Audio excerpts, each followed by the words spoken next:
US snapping the Malaka Trap shut, threatening to choke 80% of China's oil and 40% of all global trade.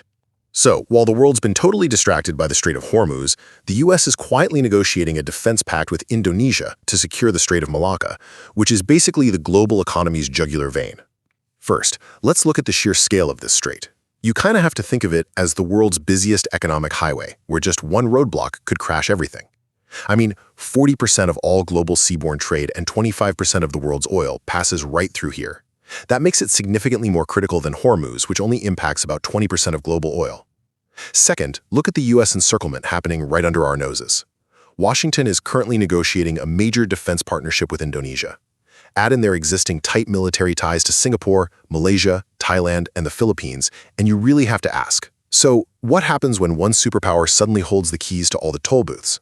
Finally, this brings us to China's Malaka Trap. This spells absolute disaster for Beijing. Why? Because a staggering 80% of their oil imports and 60% of their overall trade absolutely must pass through this exact strait. It's a huge strategic irony.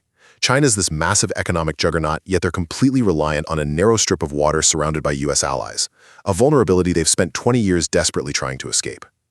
In the modern superpower rivalry, it turns out whoever controls a crowded strip of water in Southeast Asia ultimately holds the remote control to the entire global economy.